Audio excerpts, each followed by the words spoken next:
रामपुर के जंगल में भयानक गर्मी पड़ रही थी। सभी पक्षी एक डाल पर इकट्ठा होकर बातें कर रहे थे। तभी वहाँ टुनटुनी चिड़िया आती है। अरे तुम सब यहाँ बैठकर क्या बातें कर रही हो? अरे टुनटुनी चिड़िया, तुम कब आई? तुम तो इतनी पिद्दी हो कि किसी को दिखाई ही नहीं दे रही। ज्यादा मत बनो कालू कौवे, इतना घमंड करना ठीक नहीं। तू मेरे पिद्दी होने का मजाक उड़ाता है। रुक, मैं तुझे अभी बताती हूँ। इतना कहकर टुनटुनी चिड़िया कालू कौवे को मारने उसके पीछे पीछे भागने लगती है। टुनटुनी चिड़िया, छोड़ना नहीं इसको, बिना मारे वापस मत आना। कालू कौवे और टुनटुनी चिड़िया का झगड़ा देखकर सारे पक्षी हंसने लगते हैं। गुस्से में कालू कौवा वहाँ से अपने घर आ जाता है और घर आकर गुस्से में कहता है, आज मेरे ऊपर सारे पक्षी हंस रहे थे। मैं इन सबको सबक सिखा कर रहूंगा। मैं इनके साथ वो करूंगा जो इन्होंने सपने में भी नहीं सोचा होगा। कालू कौवा सोचने लगता है कि ऐसा वो क्या करे जिससे पक्षी कभी भूले नहीं। वो टेबल पर पड़ी कैंची उठा लेता है और वहाँ से चल देता है। वो चुपचाप टुनटुनी चिड़िया के घर जाता है। उस समय टुनटुनी चिड़िया आराम से सो रही थी।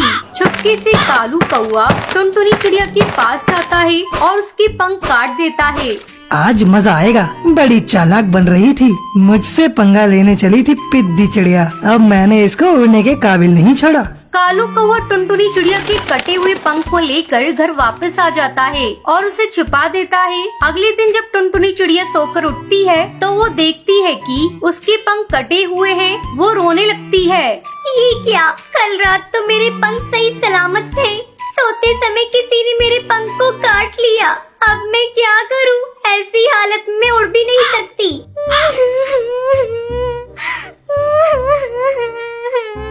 उसी रात कालू कौवा हरी तोती के भी घर जाता है और उसके भी पंख काट डालता है। इस तरह कालू कौवा एक एक करके उन सभी पक्षियों के पंख काट डालता है जो उस पे हंस रहे थे। बड़े चले थे मेरी हंसी उड़ाने। इनका पंख काटकर मैंने इनकी सारी हेकड़ी निकाल दी। इनके कटे पंख देखकर मेरा कलेजा ठंडा हो गया। वहीं दूसरी तरफ पूरे जंगल में हड़कंप मच जाता है। अरे टूनी चिड़िया, तूने कुछ सुना? कल रात किसी ने पक्षियों के पंख काट डाले।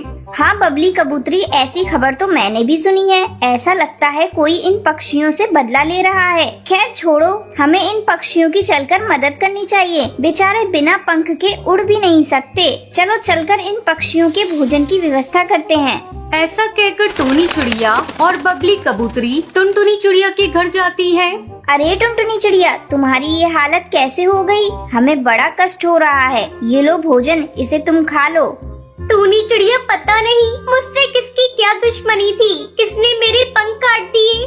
तुम चिंता मत करो टुनटुनी, कुछ दिनों की बात है, फिर तुम्हारे नए पंख आ जाएंगे। उसके बाद टूनी चिड़िया और बबली कबूतरी सभी पक्षियों के घर जाती है और उन्हें भोजन देती है। पक्षियों की हालत देखकर टूनी चिड़िया बहुत दुखी थी। वो दुखी मन से कालू कौवे के घर भी जाती है। टूनी चिड़िया देखती है कि कालू कौवा पक्षियों के कटे हुए पंख से खेल रहा है।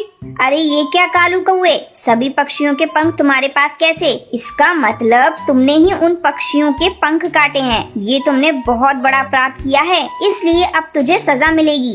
टूनी मौसी, ये सारे पक्षी मेरी हंसी उड़ा रहे थे, इसलिए मैंने उनके पंख काट डाले। मैंने गुस्से में ये सब कर दिया, मुझे माफ कर दो। ठीक है कालू कौवे, इस बार मैं तुझे माफ कर दे रही हूँ, लेकिन अगर आगे से तूने ऐसा कुछ किया तो मैं तुम्हें कड़ी सजा दिलवाऊंगी। तुझे अभी चलकर उन पक्षियों से माफी मांगनी होगी। टूनी चिड़िया उन सभी पक्षियों से कालू कौवे को माफी मांगने को कहती है। कालू कौवा सभी पक्षियों से माफी मांगता है। टूनी चिड़िया के कहने पर सारे जंगल के पक्षी उसे माफ कर देते हैं। धीरे धीरे उन सभी पक्षियों के पंख आ जाते हैं और फिर सभी खुशी खुशी रहने